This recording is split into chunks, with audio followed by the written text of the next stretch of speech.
Hello guys, എല്ലാവർക്കും നമ്മുടെ പുതിയൊരു വീഡിയോയിലേക്ക് സ്വാഗതം. സാധാരണ ഷിപ്പിൻ്റെ വീഡിയോസായിട്ടാണ് ഞാൻ നിങ്ങളുടെ മുന്നിലേക്ക് വരാറ്. ഇന്ന് പക്ഷേ കുറച്ച് ന്യൂസുകളൊക്കെ വാർത്തകളൊക്കെ ഉണ്ട്. അപ്പം അതിനെതിരെ പ്രതികരിക്കണമെന്ന്, അതിനെക്കുറിച്ച് രണ്ട് വാക്ക് സംസാരിക്കണമെന്ന്. കാരണം ഞാനും ആ ഒരു ന്യൂസിൻ്റെ ഒരു ഭാഗമായി വർഷങ്ങളായിട്ട് ഭാഗമായിക്കൊണ്ടിരിക്കുന്ന ഒരു ആളെന്ന നിലയിലാണ് ഞാൻ സംസാരിക്കുന്നത്. ചിലപ്പോൾ എന്നെപ്പോലുള്ള ഒരുപാട് പ്രവാസികൾ ചിലപ്പം പറയാൻ ആഗ്രഹിക്കുന്ന കാര്യങ്ങളായിരിക്കും ഞാൻ ഇതിലൂടെ പറയുന്നത്. എന്തായാലും നിങ്ങളൊന്ന് കേട്ടു നോക്കുക.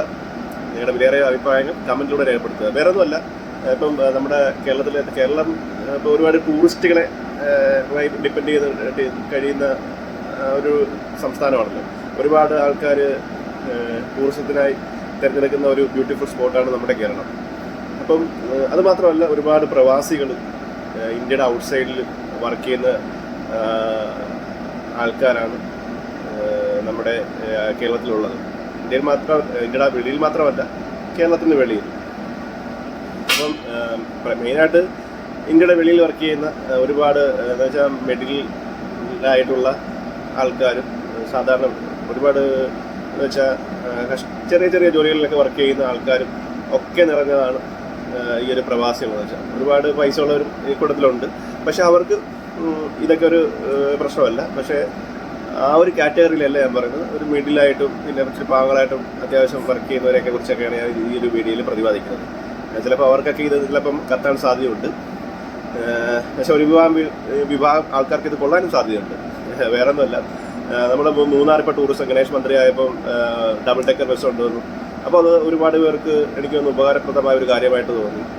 ഇപ്പം ബസ് വഴിയൊക്കെ വരുന്നവർക്ക് കുറച്ചുകൂടി മൂന്നാറൊക്കെ ചുറ്റിക്കാണാനും പൈസ വലിയ പോക്കറ്റ് കീറാതെ, അതായത് ഓട്ടോ ടാക്സിക്കാരുടെ കൊള്ളയിൽ പോയി പെടാതെ രക്ഷപ്പെടാനുള്ള ഒരു മാർഗമായിട്ട് എനിക്ക് ആ ഒരു ബസ് സർവീസ് എനിക്ക് തോന്നിയിട്ടുണ്ട്.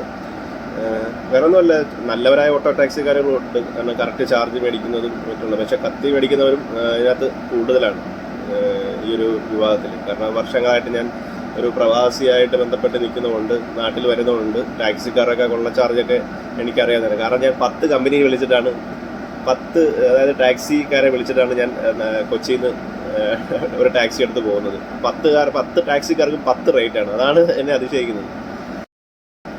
അതെന്താ അങ്ങനെ നിങ്ങൾ 10 പേരും 10 റേറ്റ് ആകുന്നതൊക്കെ എങ്ങനെയാണെന്ന് എനിക്കൊന്നും മനസ്സിലാകുന്നില്ല. കൂടുതൽ 500 രൂപ 1000 രൂപ കൂടുതലും കാര്യങ്ങൾ. പക്ഷെ അതൊക്കെ ഞങ്ങളെപ്പോലുള്ള ചെറിയ ആൾക്കാരെ വെച്ച് സംബന്ധിച്ചോളം ഒരു വലിയൊരു എമൗണ്ടാണ്. മൂന്നാറിലെ വന്നവരെ ഒരുപാട് പ്രതികരിച്ചു. ഈ അടുത്ത് റീസെൻ്റ്ലി ഞാനൊരു വീഡിയോ കണ്ടു. ആ ഒരു ബസ്സിൻ്റെ ചില്ല് ഇവന്മാർ പണിയാക്കിയിട്ടുണ്ട്. ചില്ലെറിഞ്ഞ് പൊട്ടിച്ചിട്ടുണ്ട് മുകളിലത്തെ ഡെക്കറിൻ്റെ.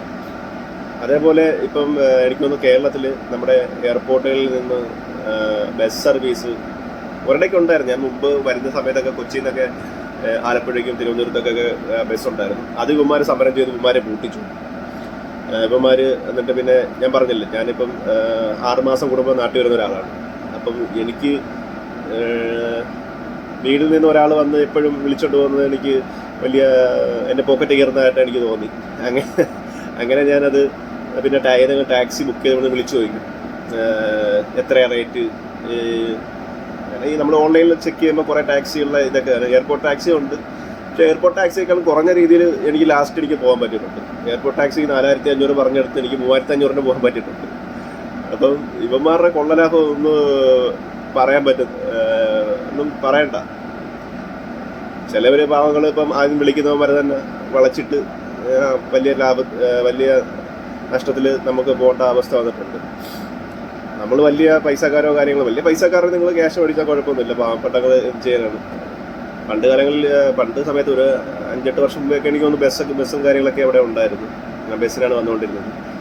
പിന്നെ ഇപ്പം ഈ റീസെൻ്റ്ലി കൊച്ചിയിൽ നിന്ന് മറ്റുള്ള, അതായത് ആലുവ അങ്ങനെയുള്ള പിന്നെ വൈറ്റിൽ അങ്ങോട്ടൊക്കെ ഇപ്പോൾ ബസ് സർവീസ് സ്റ്റാർട്ട് ചെയ്യുന്നതൊക്കെ ഞാൻ കേൾക്കുന്നുണ്ട്. അത് വളരെ നല്ലൊരു കാര്യമാണ്. കാരണം നമുക്ക് വലിയ രീതിയിൽ പൈസ ചിലവില്ലാതെ വൈറ്റിലേക്ക് എത്തിപ്പെട്ടാൽ നമുക്ക് അവിടെ നിന്ന് മെയിൻ ബസ്സൊക്കെ കിട്ടി നാട് പിടിക്കാൻ പറ്റും. ആലുവ ചെന്നാൽ നമുക്ക് ആ സമയത്ത് ട്രെയിൻ ഉണ്ടെങ്കിൽ ആലുവയിൽ നിന്ന് ട്രെയിൻ കയറാൻ പറ്റും. അപ്പം അതൊക്കെ ഒരു വലിയൊരു കാര്യമാണ്. അതുമാത്രമല്ല, രണ്ടാമത്തെ കാര്യം, ഇപ്പം ഞാൻ റീസെൻ്റ്ലി കേൾക്കുന്നു നമ്മുടെ എയർപോർട്ടിൻ്റെ അടുത്ത് തന്നെയായിട്ട് റെയിൽവേ സ്റ്റേഷൻ വരാൻ പോകുന്നു.